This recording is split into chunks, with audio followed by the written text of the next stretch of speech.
자, 오늘은 우리 몸의 방어작용 배워보자. 1차 방어작용, 병원체 종류를 가리지 않는 비특이적 방어작용. 그러니까 어떤 놈이 오건 간에 무조건 맞고 보는 거야. 이전의 감염 여부에 관계없고요. 선천적 방어작용입니다. 감염 즉시 신속하게 일어나요. 그래서 미생물이 들어오면 피부의 방어막에서 1차로 맞고요. 자, 백혈구의 식균 작용, 눈물의 라이소자임 등이 작용하면서 자, 병원체를 소멸시킵니다. 자, 감염은 몇 시간 안에 이렇게 일어나요? 시간입니다. 2차 방화작용, 체내에 있는 물질과 외부에서 들어온 이 물질을 구분해서 다르게 반응합니다. 병원체의 종류를 인식하고요. 이에 따라 반응하기 때문에 특이적 방어작용이라고 해요. 그러니까 자, 2차 방어작용은 A란 병원체, B란 병원체 얘네들을 구분해서 방어한다는 뜻입니다. 병원체 감염은 나타나는 후천적 방어작용이고요. 이전에 침입한 병원체를 기억해서 다시 침입할 때 효과적으로 반응하게 됩니다. 방어작용이 일어날 때까지 시간이 많이 걸려요. 그래서 아까 1차 방어작용은 시간이었는데 여기 자세히 보면 날짜입니다. 며칠. 그래서 대략 한 5, 6일 정도 시간이 소요돼요. 그래서 우리가 감기에 걸리고 난 데까지 대략 한 일주일 정도 걸리는 게 2차 방어작용에 시간이 걸려서 그래요. 비림프구, 자, 여기서 항체를 만들어내고요. 체액성 면역이 있고, 항원이 세포독성 T림프구에 의해서 자, 파괴되기도 해요. 자, 요거에 대한 자세한 건 뒤에서 배우겠습니다. 1차 방어작용, 비특이적 면역이고 선천성 면역이다. 표면의 방어벽, 내부 방어가 있습니다. 자, 들어가기 전에 용어를 좀 알아보자. 라이소자임, 세균의 세포를 분해하는 효소로 세균을 죽이고요. 점액, 끈적거리는 액체로 점액을 분비하는 상피세포층을 점막이라고 한다. 식균작용, 세균을 잡아먹는 작용, 식세포 작용이라고도 한다. 비만세포, 백혈구의 일종입니다. 비만세포는 자, 히스타민을 분비하는 면역세포고요. 비만을 유발하는 세포 아니다. 조심해야 됩니다. 히스타민, 스트레스를 받거나 염증이나 알레르기가 생겼을 때 분비되는 화학물질입니다. 모세혈관을 확장시키고 백혈구의 투과를 촉진시켜서 염증 반응을 일으키는 신호물질이에요. 표면의 방어벽, 피부, 죽은 세포로 이루어진 각질층이 물리적 장벽을 이뤄서 병원체의 침입이 어렵게 됩니다. 그래서 우리가 화상을 입으면요, 자, 화상 때문에 죽는 게 아니라 자, 물리적 방어벽인 피부가 없어져서 세균 감염 때문에 죽게 돼요. 그래서 붕대로 칭칭칭 감아놓는 겁니다. 피부에서 분비되는 땀과 지방은 약한 산성입니다. 그래서 세균 생장을 억제하고요. 땀에 라이소자임이 포함되어 있어서 세균을 죽입니다. 그래서 땀 냄새 난다고 싫어하면 안 돼요. 반드시 필요한 겁니다. 점막, 점액 분비, 호흡기, 소화기, 배설기 등을 덮고 있는 상피세포층 표면이 점액으로 덮여 있어요. 점액에 포함된 라이소자임이 병원체의 침입을 막습니다. 기관지 점액과 섬모는 병원체를 붙잡아 밖으로 내보내. 그래서 우리가 겨울철에 건조하면 요 기관지에 있는 점액이 사라집니다. 목이 바싹바싹 마르죠. 이렇게 되면 감기 잘 걸려요. 그래서 점액이 중요하다. 분비물, 눈물의 라이소자임이 병원체를 씻어내고요. 강한 산성의 위산은 음식물과 함께 들어온 세균을 죽여. 자, 백혈구는 식균 작용을 하는데 호중성 백혈구, 대식세포 등이 있습니다. 자, 내부 방어, 식균 작용, 병원체 침입 시 백혈구에 식균 작용을 합니다. 염증 반응, 열, 부어름, 붉어짐, 통증 유발인데요. 모세혈관이 확장되고 혈류량이 증가해서 붉게 보입니다. 혈장이 혈관 밖으로 빠져나가 부종을 일으키기 때문이다. 피부가 손상되면 비만세포에서 히스타민을 분비합니다. 그러면 모세혈관이 확장되고 혈액에서 백혈구가 빠져나와요. 식균작용을 통해 세균을 제거하게 됩니다. 고름은 백혈구가 세균과 싸운 흔적이고요. 죽은 백혈구와 세균, 조직세포 등이 혼합되어 있다. 자, 염증의 반응 과정. 자, 바늘이 피부를 찔렀어. 그러면 병원체가 이렇게 들어와. 자, 피부가 손상되어 병원체가 체내로 들어오면 비만세포에서 히스타민이 분비됩니다. 히스타민은 모세혈관을 확장시켜서 혈류량을 증가시키고 혈관벽의 투과성을 높입니다.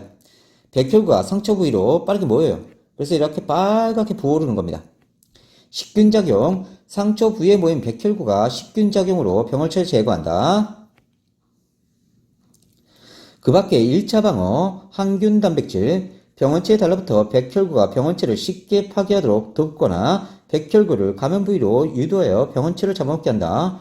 인터페론, 바이러스에 감염된 세포에서 분비되는 물질로 주변의 건강한 세포가 바이러스 증식을 막는 항균 단백질을 만들도록 자극합니다. 자연 살생세포, 병든 세포를 인식하여 제거한다. 2차 방어작용, 특이적 면역, 후천성 면역이라고 합니다. 여기에 관계된 놈들은 림프구, B림프구, T림프구, 이거 다 백혈구의 일종이에요. 항원과 항체, 면역 반응은 다시 세포성 면역과 체액성 면역으로 나눈다. 림프구, 백혈구의 일종이고요. 항원의 종류를 인식해서 이에 대해 특이적 반응을 합니다. B림프구는 골수에서 생성돼서 골수에서 성장하는 림프구로 항체를 생성하는 놈이고요. T림프구는 골수에서 만들어지는데 가슴샘에서 성숙하는 림프구로 보조 T림프구, 세포독성 T림프구 이렇게 됩니다. 성숙한 림프구는 혈액을 통해 림프절, 지라 등으로 이동해서 방어작용을 하는데 다시 보자. 자, 본, 뼈다, 그지? 뼈 안에서 B림프구와 T림프구가 만들어져. 그런데 T림프구는 사람의 가슴샘에서 성장을 해요. 그러니까 T 입었다 연상하시면 됩니다. 그래서 생성은 모두 골수에서 만들어지지만, 자, B림프구는 뼈 안에서 그냥 성장하고요. T림프는 가슴샘에서 성숙한다. T 입는다 연상하시면 돼요. 그래서 골수에서 모두 생성됩니다. 즉 모세포에서 자 B림프가 만들어지고요. B림프구는 골수 안에서 성숙합니다. 자 미성숙한 림프구는 자 가슴샘으로 가서 성숙하는데 이게 T림프구예요. 가슴샘, 가슴에 T 입는다 연상하시면 돼요. 항원과 항체, 항원 면역 반응이 일어나게 하거나 항체를 만들게 하는 이물질입니다. 병원체로부터 분비되는 독소를 말하는 거고요. 항체는 항원 침입 시 이를 제거하기 위해 체내에서 생성되는 물질이야. 성분은 감마글로불린 성분이고요. 항원 항체 반응의 특이성, 자물쇠와 열쇠의 결합처럼 항체는 항원 결합 부위와 구조가 맞는 항원하고만 결합합니다. 그러니까 자물쇠와 열쇠가 딱 맞아야 반응을 하는 거야. 자, 이렇게 결합 부위가 맞아야 항원항체 반응을 하고, 그러니까 하나의 항체는 자기를 만들게 한 항원하고만 반응한다. 이게 항원항체 반응의 특성이야. 항원항체 반응, 항체가 항원과 결합해서 항원을 무력화시키거나 덩어리를 형성해서 식균 작용을 쉽게 해주는 작용입니다. 백신, 알레르기, 혈액의 응집 반응 모두 항원항체 반응이에요. 항원항체 반응의 특이성, 특정 항체는 그 항체를 만들게 한 항원하고만 반응한다. 자, 요게 항체입니다. 얘가 항체예요. 이만큼이. 그러면 자, 항원의 결합 부위가 이렇게 생겼으면 항체도 이렇게 결합 부위를 만들어내요. 그래서 얘하고 결합하면서 항원항체 반응을 합니다. 하지만 결합 부위가 이렇게 만들어져 있는데 다른 항원이 이렇게 들어오면 결합 부위가 맞지 않아서 얘하고는 반응 안 해요. 그래서 항체는 결합 부위에 맞는 특정 항원하고만 반응한다. 그 다음에 얘가 항체니까 항체는 결합 부위가 두 군데 있다. 기억해 놓고요. 항체는 4개의 폴리펩타이드로 구성되어 있으며 Y자 모양을 하고 있다. 면역 반응, 병원체가 체내에 침입했을 때 이를 물리치기 위해 일어나는 반응이다. 면역 반응에는 세포성 면역과 체액성 면역이 있는데 세포성 면역은 T림프구가 항원에 감염된 세포를 직접 파괴하는 거야.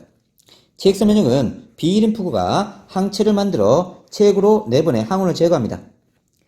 사람이 장기 이식 시 거부 반응은 주로 세포성 면역에 의해서 발생합니다. 세포를 직접 파괴하니까 장기 이식 때 거부 반응이 일어나는 거예요. 자, 요 과정은 완벽하게 외우세요. 항원이 침입하면 대식세포가 자 항원을 먹고요. 그 껍질을 보조 T림프구에 제시합니다. 그러면 보조 T림프구는 세포 독성 T림프구를 활성화시켜서 항원에 감염된 세포를 직접 파괴해요. 요게 세포성 면역이다. 다음 보조 T림프구가 B림프구의 분할을 촉진해. 보조 T림프구가. 그러면 B림프구가 형질세포와 기억세포로 나누어집니다. 그 다음에 형질세포는 항체를 만들어내요. 그러면서 체액성 면역이 일어나는 거야. 이게 체액성 면역. 이때 조심할 게 있습니다. 대식세포가 식균작용을 하는 건 비특이적 면역 반응이에요. 다음 이렇게 자 항원항체를 만드는 과정, 이 과정은 특이적이에요. 기억해 놓고요. 다음 이 기억세포는 남아있다가 만일 똑같은 A라는 항원이 또 침입하면 바로 형질세포와 기억세포로 나눕니다. 이 형질세포에서 다량의 항체를 만들어내요. 자, 이때 첫 번째 면역 반응을 우리가 1차 면역이라고 하고요. 1차 면역 반응. 두 번째 반응은 굉장히 빠르게 일어나요. 이걸 2차 면역 반응이라고 해. 자, 기억해 놓고. 자, 보자. 대식세포가 항원을 잡아먹은 다음 소화하여 그 조각을 세포표면에 제시하면 보조 T림프구가 항원의 종류를 인식함으로써 후천성 면역이 일어난다. 후천성 면역. 세포성 면역. 항원이 침입하면 보조 T림프구에 의해 세포 독성 T림프구가 활성화되고 세포 독성 T림프구는 항원에 감염된 세포 또는 암세포 등을 직접 파괴합니다. 두 번째, 체액성 면역. 항원이 침입하면 보조 T림프구에 의해 B림프구가 증식하고 일부는 기억세포로 분화되고 대부분은 형질세포로 분화됩니다. 형질세포가 항체를 생성하고요. 생성된 항체들이 혈액에 나와 항원항체 반응으로 항원을 제거한다. 즉 세포성 면역은 세포 내부로 들어간 병원체와 싸우는 작용이고요. 체액성 면역은 혈액, 림프 등 체액에 존재하는 병원체와 싸우는 작용이다. 세포성 면역, 세포 내부로 들어간 병원체를 제거한다. 체액성 면역, 혈액, 림프 등 체액에 존재하는 병원체를 제거한다. 다시 항원이 들어오면 빠졌네요. 대식세포가 항원을 먹고 껍질을 제시해요. 식균작용한다. 여기까지는 비특이적이다. 다음 이쪽은 특이적이다. 보조 T림프가 세포 독성 T림프를 활성화시키면 감염된 세포를 직접 파괴한다. 세포성 면역이다. B림프구 분화 촉진합니다. 보조 T림프가 그러면 형질세포와 기억세포로 나눠지고 형질세포가 항체를 생성해서 항원항체 반응하고 항원을 제거합니다. 요게 1차 면역 반응이다. 다음 기억세포가 보존돼 있다가 똑같은 항원이 침입하면 바로 형질세포와 기억세포로 나누고 형질세포에서 다량의 항원을 빠르게 만들어냅니다. 그래서 항원을 제거해요. 이건 우리가 2차 면역이라고 한다.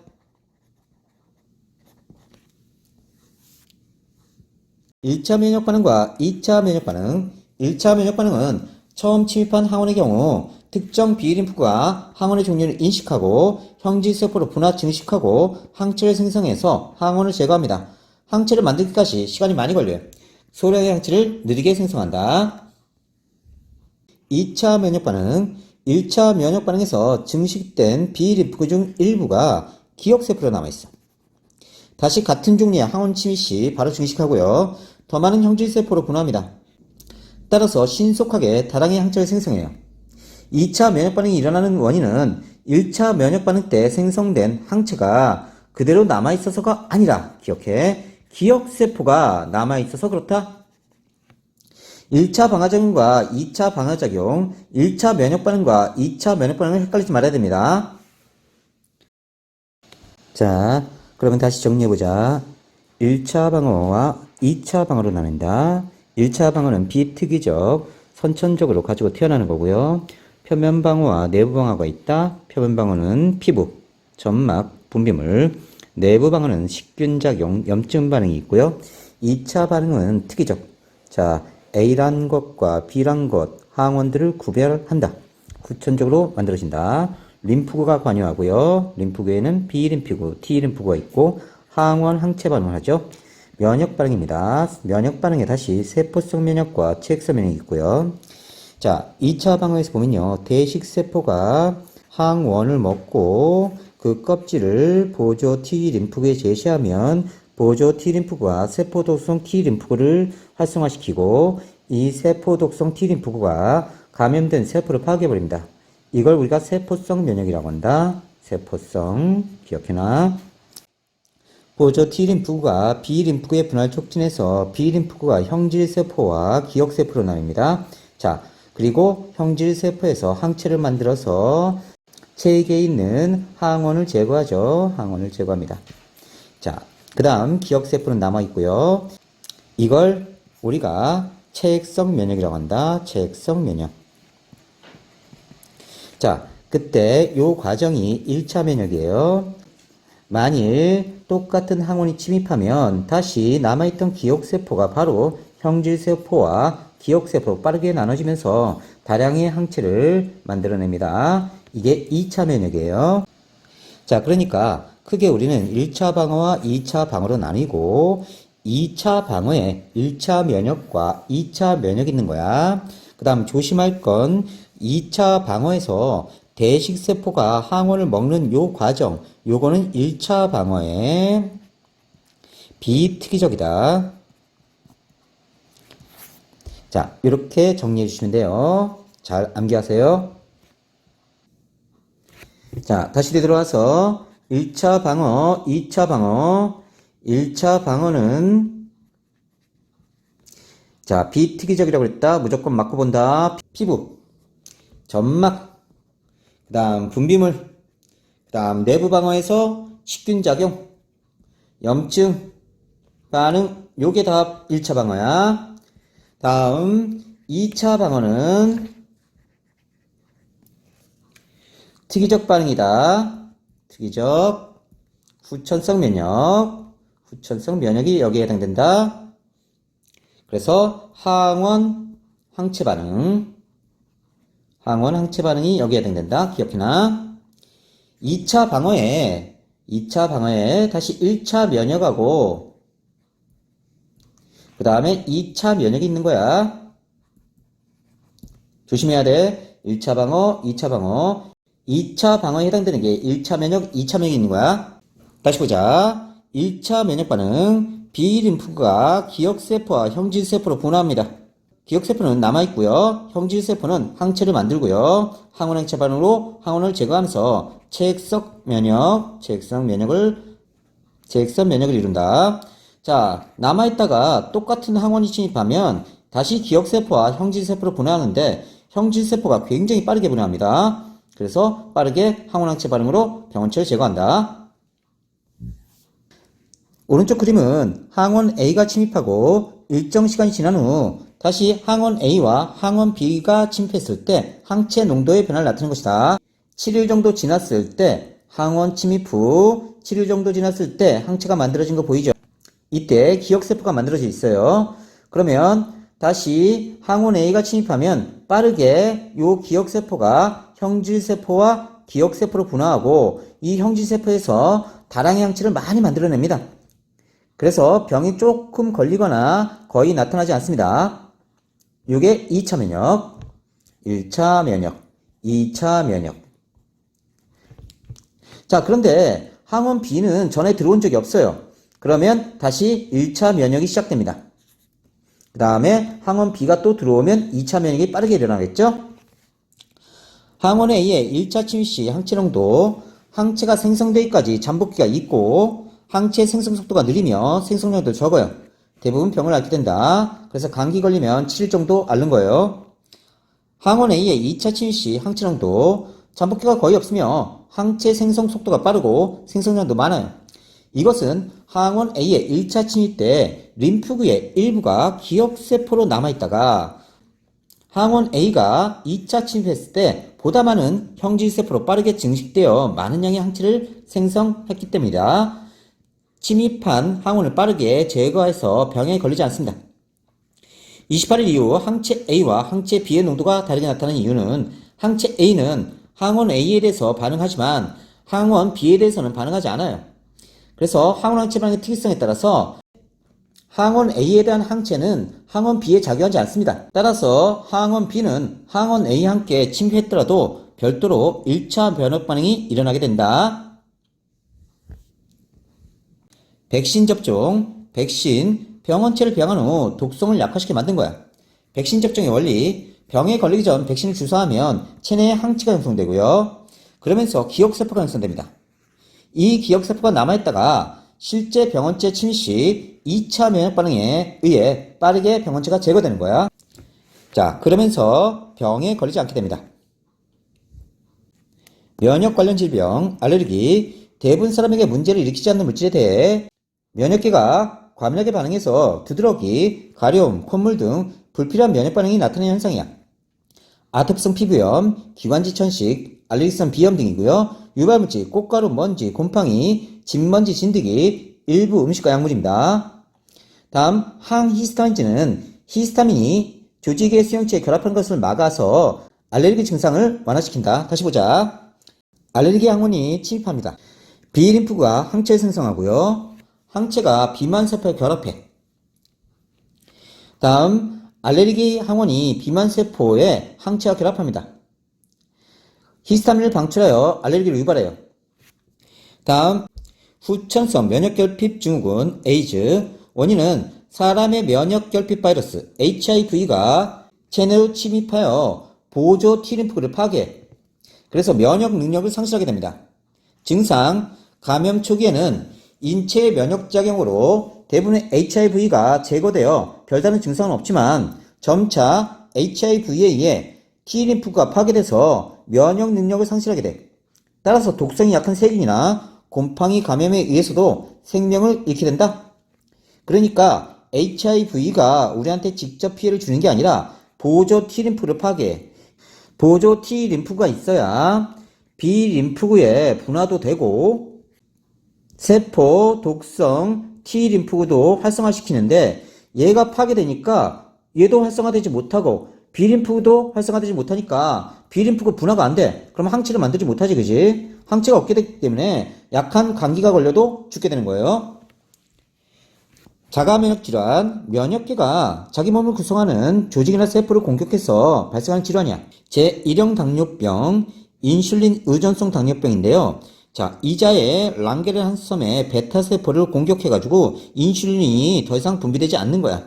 얘는 반드시 인슐린이 계속 투입해야 됩니다.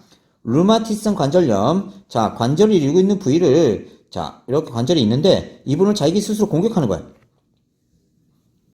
제1형 당뇨병, 세포 독성 T림프가 이자의 베타세포를 파괴해서 인슐린이 결핍되어 생기는 당뇨병으로 어릴 때부터 나타나기 때문에 소아당뇨병이라 부르고요. 류마티성 관절염, 항체가 관절을 싸고 있는 막을 공격해서 심한 염증을 일으키고 관절이 굽고 변형됩니다.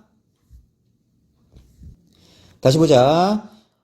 A라는 항원이 침입하면 대식세포가 식균작용에 의해서 병원체를 먹고 그 항원의 껍질을 제시합니다.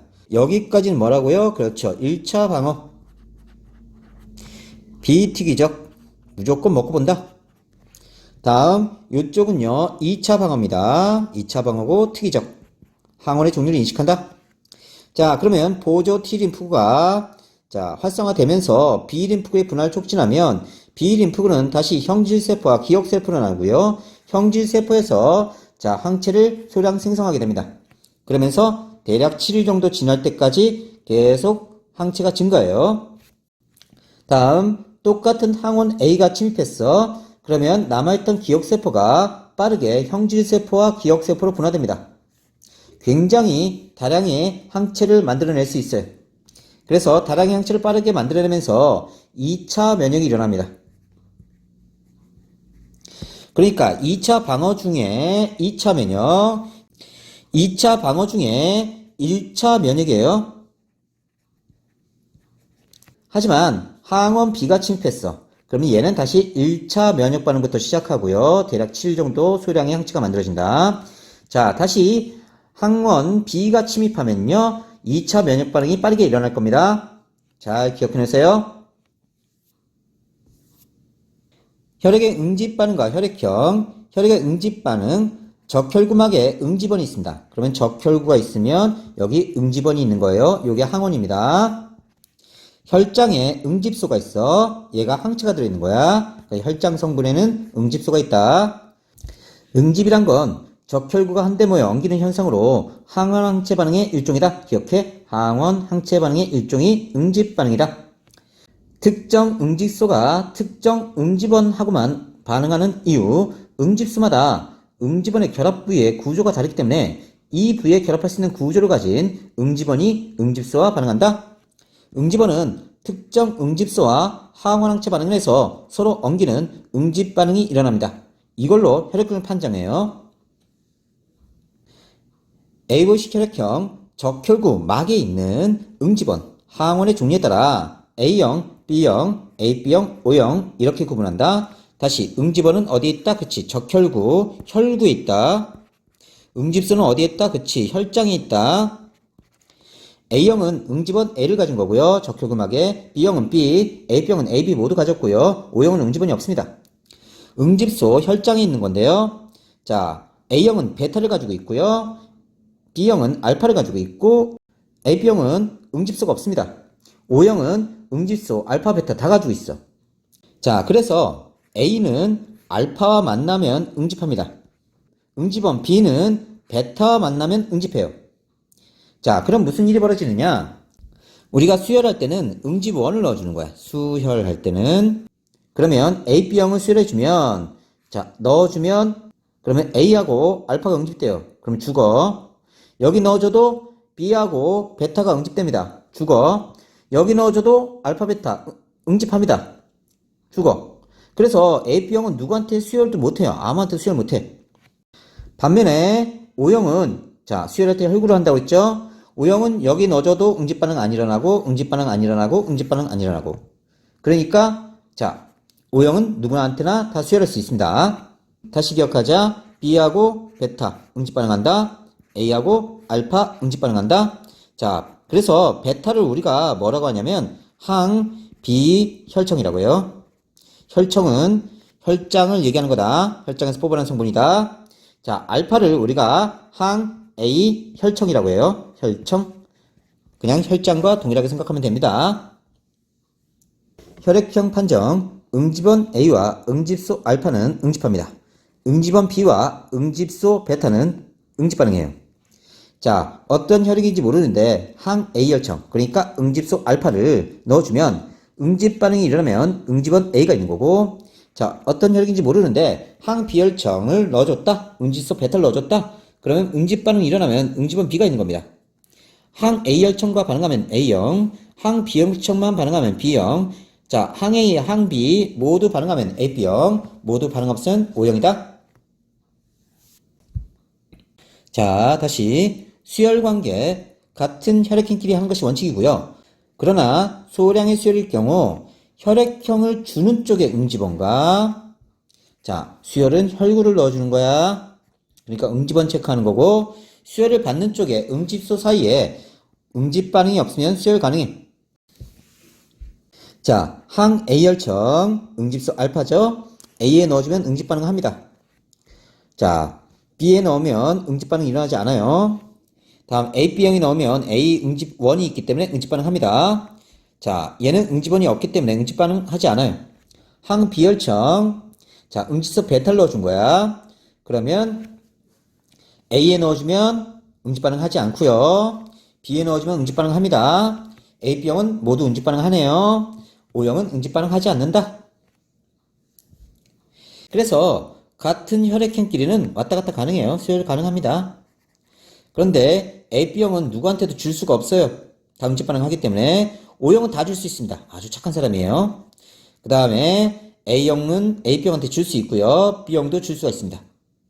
얘는 응집소가 없어서 그래요. AB형은 응집소가 없기 때문에 모두 받을 수 있고, O형은 응집소 알파 베타 모두 가지고 있어 누구한테도 받을 수 없다. RH식 혈액형, 적혈구막에 RH 응집원이 있으면 RH 플러스형, 그러니까 적혈구막에 RH 응집원이 있으면 플러스, 없으면 마이너스형입니다. RH 플러스형은 응집원이 있는데 응집소가 없어. 응집소가 없다. 응집소가 없다. RH 마이너스형은 응집은 없습니다. 응집소는 혈장이 있어요. 근데 얘가 후천적으로 생성돼. RH 응집원이 만약에 들어오면 RH 응집소가 생성돼서 후천적으로 생깁니다. 그래서 자 산모가 태아를 이렇게 가지고 있는데 산모가 RH 마이너스 0이었어. 그러면 태아가 RH 플러스 0이면 이렇게 접촉하게 되면 그 다음에 얘는 RH 응집소를 가지게 돼. 그래서 두 번째 임신하게 되면 아이가 죽어요. 응집소를 가지고 있기 때문에 혈액이 섞이면서 잘못하면 죽게 됩니다. 자, 요 관계는 뒤에서 문제 풀면서 다시 할게요. RH 혈액형 판정.